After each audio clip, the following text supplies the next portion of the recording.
Oh my crap. Sorry. So welcome to the Bigger Flip Show. My name is Michael Pinter, where I teach how to start flipping houses, or if you're already doing it, how to do it bigger. So get a lot of questions about what lists I use to find motivated sellers, right? So these are people that are going to sell their property at a discount. And really the lists are pretty much the same.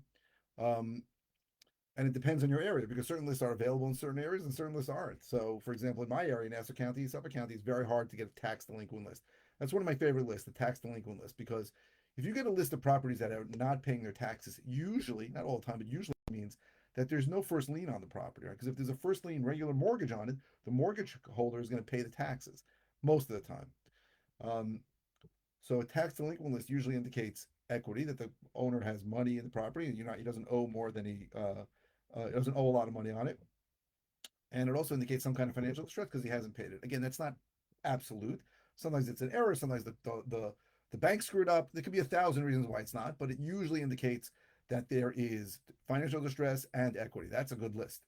Um, Also, you can cross-reference that list for, let's say, vacant, right? If a property is not paying their taxes and they're vacant and it's not non-owner occupied, like it wasn't the owner didn't live there, that's a really good list.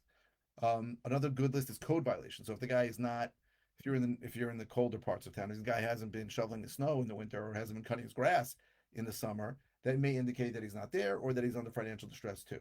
Now, in certain areas, you can only get broader lists. So if you got to go with a broader list from, let's say, a Propstream, and they don't have any of your niche lists, you can get older people who lived in a property for a very long time. Those people are more likely to sell than someone who just bought a property or somebody who's young. I would say most of my sellers skew much older. So that's a broader list you can use. People that have owned the property for a long time, who have some equity, and who have lived there a long time. That is a good list to use. So there really hasn't been any changes. Again, I really believe tax legal is probably the best list to use. You just got to be careful. If it's really easy to get to, there might be a lot of people calling them. So you may have to do a deeper dive to get phone numbers. Right, some of those numbers are not going to show up or going to be wrong numbers. You may want to go deeper to find the people who were in there. But those are the basic lists. There are plenty of other lists. There's divorce lists. I can talk about 150 other lists.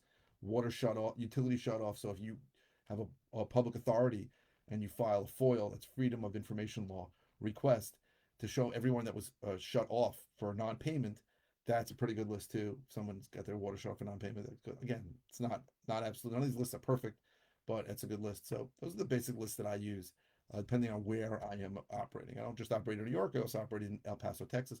So I would say that those are good lists to use. So thank you very, very much for watching, and I will see you again tomorrow.